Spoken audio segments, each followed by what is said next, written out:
working mechanism of human heart. You know, human heart is myogenic.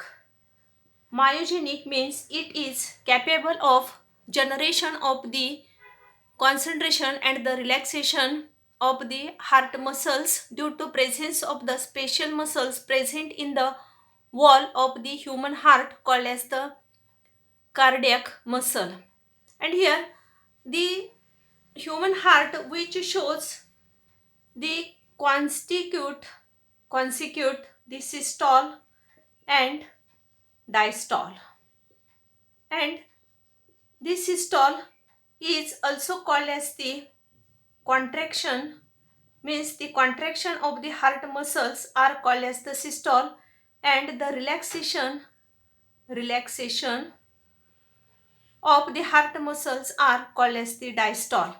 Means here a single heartbeat which shows a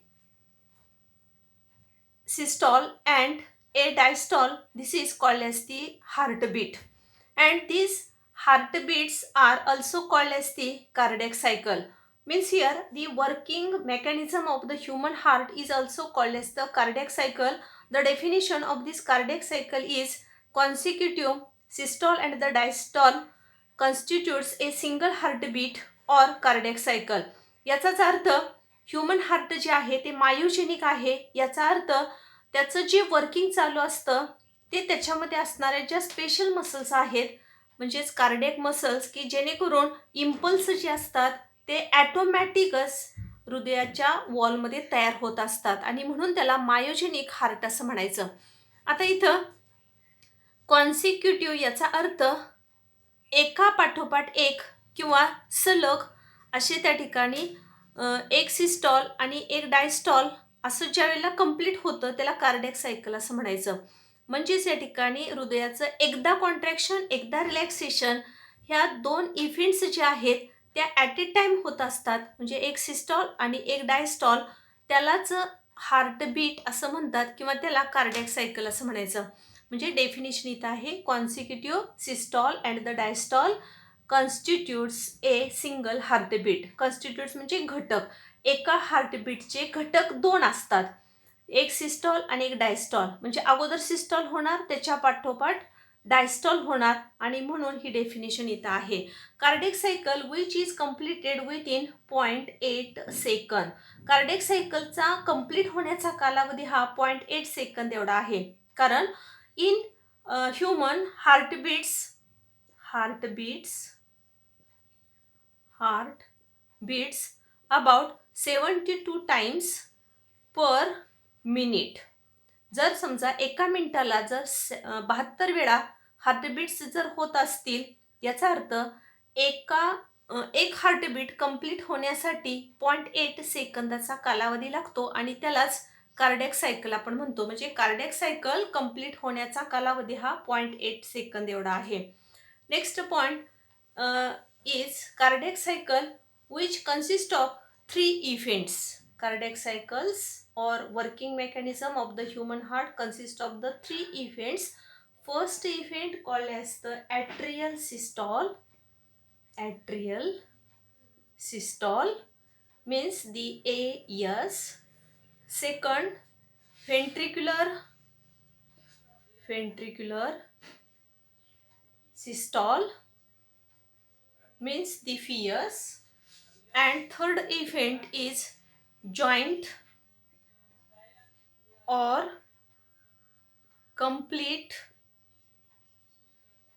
diastole.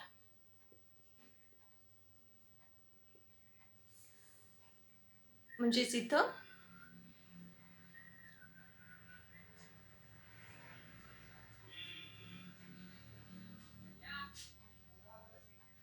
ह्या तीन events cardiac सायकलमध्ये येत असतात. Atrial systole, ventricular systole, joint or the complete diastole. In this first event called as the atrial systole, look here, this is the right atrium, this is the left atrium, and here this right atrium which receives deoxygenated blood from the superior vena cava, inferior vena cava and the coronary sinus. Here, this left atrium also receives the oxygenated blood by the pulmonary veins. When these two atrium which are fulfilled at this time, on this right atrium shows the SA node. This SA node which is excited and produces the impulse, and these impulse which are spread all over here, look here, all over the wall of the atrium, and these both atria which contracted simultaneously, and the blood from right atrium which is comes into this ventricle, means the right atrium which pumps the blood into the right ventricle, and this left atrium which pumps the blood into the left ventricle.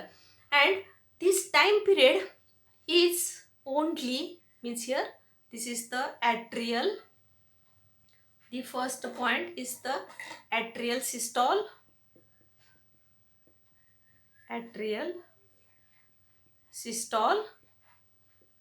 and this both atrium which are contracted simultaneously, and the time period is only 0.1 second. And after the pumping blood from atrium into the ventricles, this atrium which becomes the relaxed, and the time period is about 0.7 second. Means this atria which shows the diastolic condition and the time period is about 0.7 second, means total this atrial systole and the diastole which is completed within 0.8 second. And next event is the ventricular systole. Here in this ventricular systole, means here the pulmonary trunk which is arises from the right ventricle, and this aorta which is arises from the left ventricle, and the from this right ventricle the deoxygenated blood which pumps into the pulmonary trunk, and the oxygenated blood from the left ventricle pumps into the aorta. Means here for the pumping action of these ventricles, these both ventricles which contract simultaneously, and blood which is pumps into these arteries, and the contraction of both ventricles requires the time period 0.3 second, and means the ventricular systole requires the time period only 0.3 second, and here these both ventricles which becomes the relaxed after pumping of the blood into these both arteries requires the time period 0.5 second. Means here the ventricular systole and the diastole which is completed 0.8 second. म्हणजेच या ठिकाणी atrial सिस्टॉल आणि ventricular सिस्टॉलची आपण ज्यावेळेला माहिती बघतो त्यावेळेला इथं राईट ॲट्रियम याच्यामध्ये अशुद्ध रक्त ह्या मोठ्या ब्लड व्हेसल्स म्हणजे सुपेरियर फेना केव्हा इन्फिरियर फेना केव्हा घेऊन इथे येत असतात.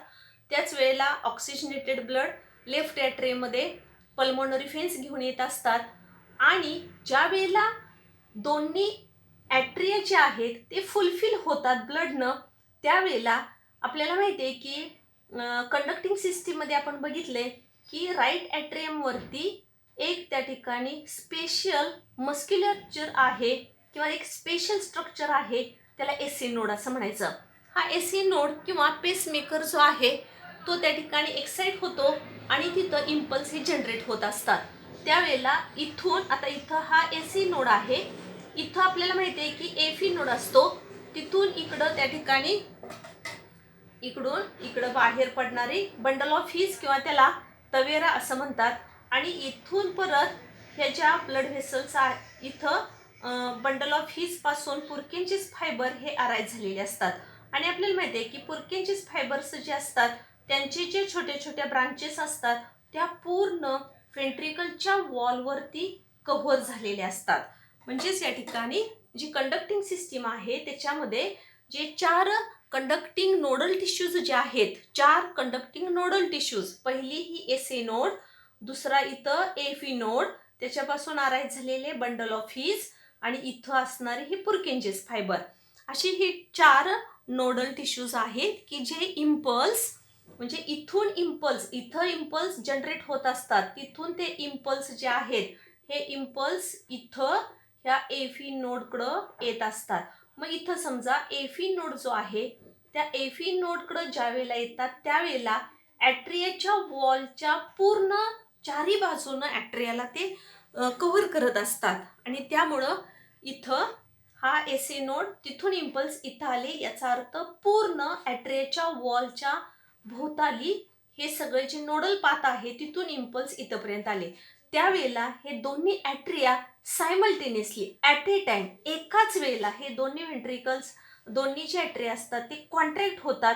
त्याच्यामुळं इथलं ब्लड इथं पंप होतं, इथलं ब्लड इथं पंप होतं आणि त्यावेळेला इथलं ब्लड इथं पंप झालं, त्याचबरोबर इथलं ब्लड इथं पंप झालं की इथं असणारे ट्रायकस्पिड वॉल आणि बायकस्पिड वॉल्स जे असतात ते क्लोज होत असतात आणि हे राईट ॲट्रियम आणि लेफ्ट ॲट्रियम ज्यावेळेला कॉन्ट्रॅक्ट होतं, इतकं क्विक असं कॉन्ट्रॅक्ट होतं की त्याचा जो टाईम पिरियड आहे तो फक्त 0.1 सेकंदाचा आहे आणि ही दोन ॲट्रिया जे असतात एकदा ब्लड पुढं त्या ठिकाणी पंप केलं की नंतर रिलॅक्स होतात, त्याचा कालावधी हा 0.7 सेकंद आहे. म्हणजे टोटल आपल्याला ॲट्रियाची सिस्टॉल आणि डायस्टॉल कंप्लीट होण्याचा कालावधी 0.8 सेकंद एवढा झाला पाहिजे. आता इथं ह्या दोन झडपा ज्यावेळेला क्लोज होतात त्यावेळेला एक साऊंड तयार होतो, तो म्हणजे lub. Lub sound is synthesized during the closure of tricuspid and the bicuspid valve. म्हणजे ही जे कस्पिड्स आहेत ती कस्पिड्स म्हणजे बायकस्पिड आणि ट्रायकस्पिड वॉल्स जे असतात ती क्लोज होत असताना, जे क्लोजर आपण म्हणूया, कस्पिड्स क्लोजर होत असताना जो आवाज निर्माण होतो त्याला लब असं म्हणायचं. बघा, लक्षात राहिलं पाहिजे, कारण आपल्या हार्टमधून ॲक्च्युली 2 साऊंड तयार होत असतात. पहिला आहे लब, दुसरा आहे डब. म्हणजे लब लब आणि डब डब असे 2 आवाज तयार होत असतात. पण जर समजा आपल्या हार्टमध्ये जर काही प्रॉब्लेम झालेला असेल किंवा आपली हेल्थ जी आहे ती जर त्या ठिकाणी रिकवर नसेल तर अशा वेळेला त्या ठिकाणी 3 साऊंड तयार होतात. पहिला लब, दुसरा डब आणि तिसरा मरमर और हिसिंग, अशी 3 साऊंड तयार होत असतात. पण किंवा जर आपण आजारी असेल तरच किंवा हार्टमध्ये काय प्रॉब्लेम असेल तर 3 आवाज तयार होतात, जनरली 2 आवाज तयार होतात, लब आणि डब. आता आता मी सांगितलं ज्यावेळेला ट्रायकस्पिड आणि बायकस्पिड वॉल्स क्लोज होतात त्यावेळेला लब लब असा आवाज येतो आणि ज्यावेळेला ही जी 2 सेमिलुनार फॉल्स जे आहेत पल्मोनरी ट्रंकच्या बेसला आणि अओर्टाच्या बेसला असणारे त्या ठिकाणी जी सेमिलुनार फॉल्स असतात, सेमिलुनार फॉल्स मी इथं लिहिते बघा, डब, ज्यावेळेला सेमिलुनार फॉल्स क्लोज होत असतात, closure of the semilunar valves, at that time produces the sound और दे हर्ट दी साऊंड डब डब. डब डब हा साऊंड सेमिलुनार फॉल्स जे असतात ते क्लोज होत असताना तयार होतो. म्हणजे आता इथं तुमच्या लक्षात आलं असेल की पहिला जो इव्हेंट आहे कार्डियक सायकलमधला तो ॲट्रियल सिस्टॉल, इथून ब्लड इथं आलं, इथून ब्लड इथं आलं, ज्या वेळेला इथून ब्लड इथे येतं त्यावेळेला ही दोन्ही ॲट्रिया कॉन्ट्रॅक्ट होतात, त्याचा टाइम पिरियड फार शॉर्ट आहे, तो 0.1 सेकंद आहे. ही 2 ॲट्रिया ज्यावेळेला असं रिलॅक्स होतात, प्रसरण पावतात, त्याचा कालावधी 0.7 सेकंद आहे.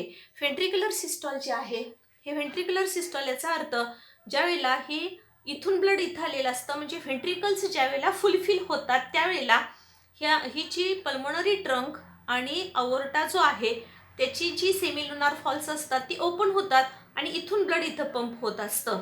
त्यासाठी ही जी व्हेंट्रिकल्स आहेत त्यांचं सिस्टॉल फॉर्म होतो म्हणजे ते कॉन्ट्रॅक्ट होतात, त्याचा कालावधी 0.3 सेकंद एवढा आहे. एकदा ब्लड पुढं पंप झालं की ती नंतर रिलॅक्स होतात, त्याचा कालावधी 0.5 सेकंद एवढा आहे.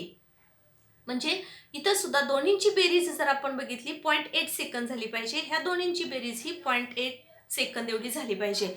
आणि तिसरी इव्हेंट आपण बघितली ती म्हणजे जॉईंट डायस्टॉल और दी कंप्लीट डायस्टॉल. तिसरी जी इव्हेंट होती जॉईंट डायस्टॉल. आता इथं जॉईंट डायस्टॉल किंवा त्याला कंप्लीट डायस्टॉल असं म्हणायचं.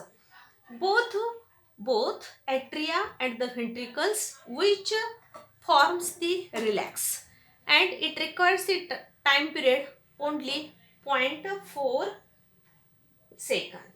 म्हणजेच इथं ज्यावेळेला ही बोथ ॲट्रिया आणि व्हेंट्रिकल्स जे असतात ते रिलॅक्स फॉर्ममध्ये ज्यावेळेला येतात त्यांचा कालावधी हा 0.4 सेकंदाचा असतो. म्हणजे आता तुमच्या लक्षात आलं असेल working mechanism of the human heart किंवा कार्डियक सायकल जे आहे त्याच्यामध्ये असणारे ह्या 3 इव्हेंट्स आहेत. आता आपल्याला याचं जे डायग्रॅमॅटिक रिप्रेझेंटेशन जे आहे कार्डियक सायकलचं त्याची फिगर आपल्याला काढावी लागेल. दिस is डायग्रॅमॅटिक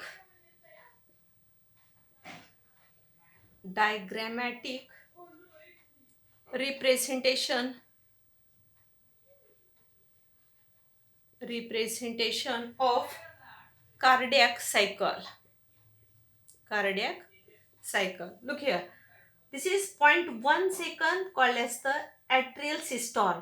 Here 0.7 second, here from 1 to 7, 0.1 second to 0.8 second means the atrial diastole is about 0.7 second.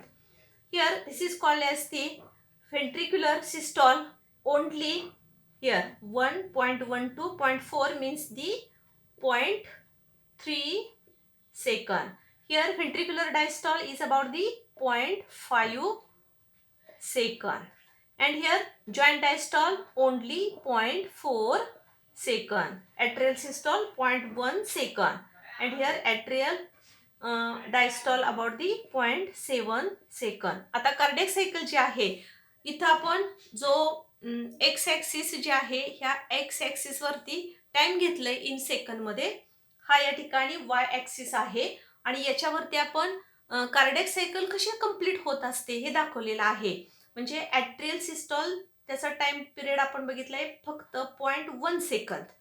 Atrial diastole कालावधी असतो 0.7 सेकंद. म्हणजे इथून इथंपर्यंत आपण कॅल्क्युलेट केलं तर ॲट्रियल सिस्टॉल आणि डायस्टॉल म्हणजे एक सिस्टॉल जो ॲट्रियाचा आहे एक सिस्टॉल आणि डायस्टॉल तो 0.8 सेकंदमध्ये कंप्लीट झाला पाहिजे. व्हेंट्रिक्युलर सिस्टॉल आणि व्हेंट्रिक्युलर डायस्टॉल हा सुद्धा 0.8 सेकंदमध्ये कंप्लीट झाला पाहिजे. इथून जर आपण बघितलं म्हणजे 0.1 पासून 0.9 पर्यंत इथं घेतलंय तरी सुद्धा ह्यांची बेरीज आपण टोटल केली तर त्या ठिकाणी 0.8 सेकंद एवढे येणार. आणि जॉइंट डायस्टॉल जो असतो तो फक्त 0.4 सेकंदाचा असतो. दिस इज दी कार्डियक सायकल और working of the human heart. Next point is regulation of cardiac activity. Means the contraction and the relaxation of the heart which is regulated which parts of the body. Here the human heart is myogenic means it is capable of the generation of the impulse in the cardiac muscles, so it is called as the myogenic. And here it is independent of the nervous input. But here the human heart, the working or the regulation of the cardiac activity which is under the control of the dual activities, means it is under the control of the dual control. And in this dual control means it is consist of the nervous control as well as the hormonal control. Means the nervous system also controls the cardiac activity as well as the hormonal system also controls the cardiac activity. So the regulation of the cardiac activity which is controlled by the dual method nervous as well as the hormonal control. And here in this hormonal control means it includes in this nervous control means it consists of the autonomous nervous system. And you know, this autonomous nervous system which consists of mainly two parts. First part called as the sympathetic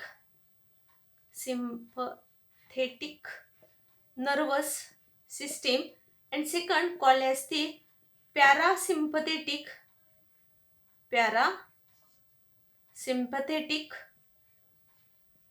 nervous system. And this sympathetic nervous system which acts in the emergency, and this parasympathetic nervous system which acts during the relaxation.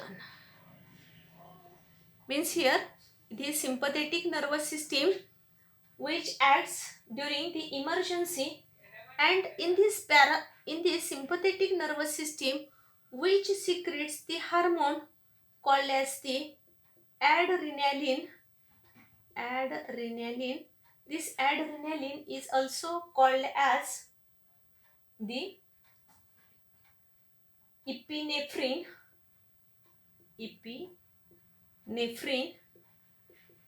And this adrenaline or the epinephrine which is secreted at the emergency time by the sympathetic nervous system, and this sympathetic nervous system which increases the heartbeat rate, and this adrenaline or the epinephrine which acts as a neurotransmitter.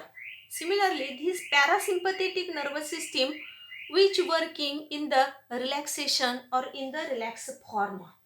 Means here this parasympathetic nervous system during relaxation it produces always the neurotransmitter called as the acetylcholine, and this acetylcholine which decreases the heartbeat rate. This acetylcholine which acts as the neurotransmitter.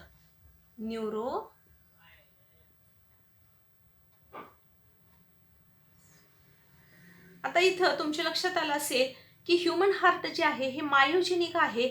Myogenic का म्हणायचं तर त्याचं जे work असतं ते automatic किंवा ॲटोरिदमिसिटी दाखवत असतं. म्हणजे ब्रेनकडून सिग्नल येण्याची वाट त्या ठिकाणी हार्ट मसल्स बघत नसतात. म्हणजे जो त्याचा कार्डियक सायकलचा कालावधी जो असतो 0.8 सेकंदाचा, त्याच्यानंतर ते कार्डियक मसल्स जे असतात त्या ॲटोमॅटिक वर्क करत असतात किंवा त्याला ॲटोरिदमिसिटी असं म्हणायचं. म्हणजे कॉन्ट्रॅक्शन असेल किंवा रिलॅक्सेशन असेल ते ॲटोमॅटिक सुरू होतं आणि म्हणून त्याला मायोजेनिक हार्ट असं म्हणायचं. आणि जरी मायोजेनिक हार्ट जरी असेल तरी सुद्धा कार्डियक ॲक्टिव्हिटी ज्या असतात म्हणजे काही वेळेला कार्डियक ॲक्टिव्हिटी म्हणजे हार्टबीट रेट काही वेळेला अतिशय फास्ट होताना आपल्याला जाणवतात. काही वेळेला हृदयाचं वर्क जे आहे ते अगदी रिलॅक्स किंवा त्या ठिकाणी अतिशय शांत गतीनं चाललेलं आहे असं आपण म्हणतो. म्हणजेच या ठिकाणी हे जे ह्युमन हार्टचं जे कंट्रोल आहे ते ड्युअल आहे. ड्युअल याचा अर्थ की दोन सिस्टीम काम करत असतात. एक नर्वस सिस्टीम काम करते, दुसरी हार्मोनल सिस्टीम ही कार्डियक ॲक्टिव्हिटीची रेग्युलेशन्स कंट्रोल करण्यासाठी वर्क करत असतात. आता नर्वस सिस्टीमचा जर आपण विचार केला तर ॲक्च्युली नर्वस सिस्टीमचे 3 भाग आहेत, तुम्हाला माहितीच आहेत. पहिली सेंट्रल नर्वस सिस्टीम, दुसरी पेरिफेरल नर्वस सिस्टीम आणि तिसरी ॲटोनॉमस नर्वस सिस्टीम. तर ॲटोनॉमस नर्वस सिस्टीममध्ये परत 2 टाईप्स येतात, सिम्पथेटिक नर्वस सिस्टीम आणि दुसरी parasympathetic nervous system. Sympathetic nervous system याचा अर्थ ज्यावेळेला इमर्जन्सी असते किंवा आपला जीव हा धोक्यात असतो किंवा एखाद्या गोष्टीची खूपच त्या ठिकाणी आवश्यकता असते, त्याला इमर्जन्सी आपण म्हणतो, त्यावेळेला ही सिम्पथेटिक नर्वस सिस्टीम काम करत असते. आणि त्यावेळेला सिम्पथेटिक नर्वस सिस्टीममधून एक न्यूरोट्रान्समीटर सिक्रेट होतो, त्याला ॲड्रेनालिन किंवा त्याला इफिनेफ्रिन असं म्हणायचं.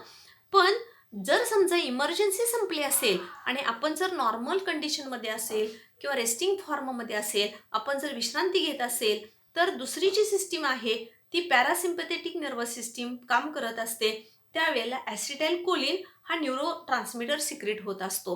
पण ॲड्रेनालिन ज्यावेळेला सिक्रेट होतं किंवा इपिनेफ्रिन ज्यावेळेला सिक्रेट होतं त्यावेळेला आपल्या हृदयाचे हार्टबीट्स जे असतात ते त्या ठिकाणी फास्ट झालेले असतात.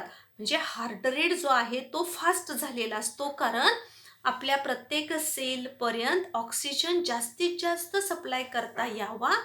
त्याचबरोबर एनर्जी आपल्या शरीरामध्ये तयार झाली पाहिजे, त्यासाठी ही सिम्पथेटिक नर्वस सिस्टीम काम करत असते.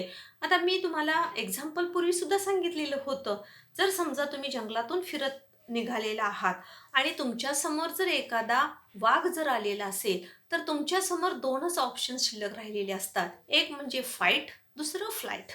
म्हणजेच तिथं इमर्जन्सी निर्माण झाली, तुम्हाला तुमचा जीव वाचवायचा आहे म्हणून इमर्जन्सी निर्माण झाली, त्यावेळेला ॲड्रेनालिन सिक्रेट होतं किंवा इपिनेफ्रिन सिक्रेट होतं आणि त्यावेळेला हार्ट रेट फास्ट झालेला असतो आणि ज्यावेळेला तुम्ही रिलॅक्स असता त्यावेळेला ॲसिटाइलकोलिन सिक्रेट झालेलं असतं. म्हणजेच तुमचे हार्टबीट्स इन्क्रीज करायचे किंवा डिक्रीज करायचे ही पूर्णतः कंट्रोल नर्वस सिस्टीमचा आहे. आणि दुसरा जो कंट्रोल आहे तो म्हणजे हार्मोनल आहे, असं इथं आपण लिहिलेलं आहे. हार्मोनल कंट्रोल याचा अर्थच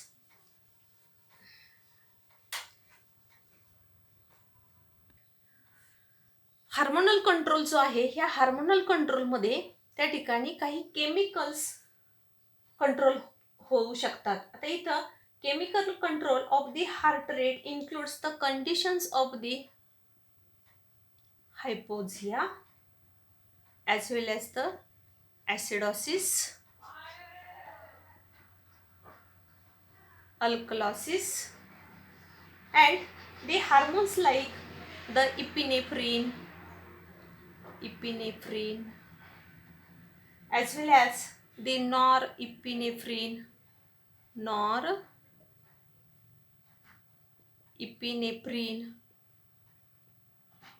and some the concentration of the cations like the K plus, Ca plus plus, Na plus. It also increases the cardiac activities, means the heart rate is also increases due to presence of these chemicals, like means the hormones, like chemicals means the acidosis, alkalosis, and the hormones like the epinephrine, norepinephrine, and the cations also increases the heartbeat rate K plus, Ca plus plus, K plus, Na plus. याचा अर्थ hormonal control जे आहे याच्यामध्ये काही केमिकलचा effect हार्टबीटवरती होत असतो. हायपोक्झिया याचा अर्थ, हायपोक्झिया म्हणजेच त्या ठिकाणी आपल्या ब्लडमधली, आपल्या रक्तामधली ऑक्सिजनची जर लेवल कमी झाली असेल तर त्याला हायपोक्झिया असं म्हणतात. हायपोक्झियामुळं सुद्धा हार्टबीट रेट हा इन्क्रीज होत असतो. किंवा आपल्या रक्तामध्ये असणारं जर ॲसिडिटी वाढलेली असेल किंवा अल्कलाईन जर आपलं ब्लड झालेलं असेल तरीसुद्धा हार्टबीटवरती त्याचा इफेक्ट होतो. आणि हार्मोन्स मी सांगितली की आता असणारी इपिनेफ्रिन असेल, नॉरइपिनेफ्रिन असेल किंवा आपल्या रक्तामध्ये असणारे हे जे कॅटाईन्स वगैरे आहेत, ह्या सगळ्याचा इफेक्ट त्या ठिकाणी इफेक्ट हा हार्टबीटवरती होत असतो. आता इथं नर्वस सिस्टीममध्ये सुद्धा एक जर आपण पॉईंट बघितला तर त्या ठिकाणी कार्डिओव्हॅस्क्युलर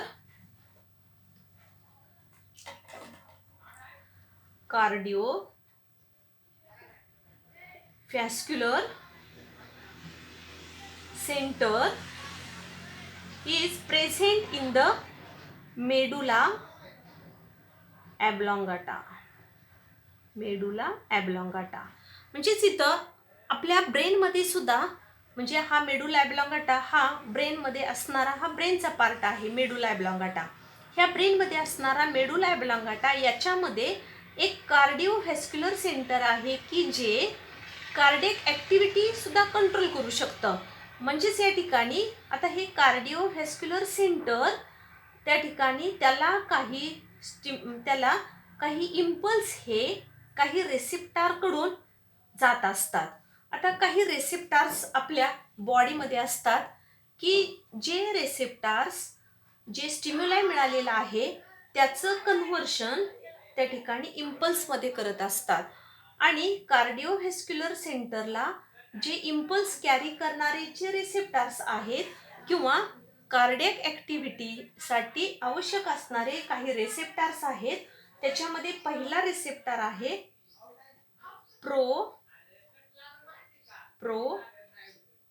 प्रायो रेसेप्टार. प्रोप्रायो रेसेप्टार जो आहे हा आपल्या मसल्स आणि लिम्समध्ये असतो. दुसरा जो रेसेप्टार आहे तो केमो रेसेप्टार.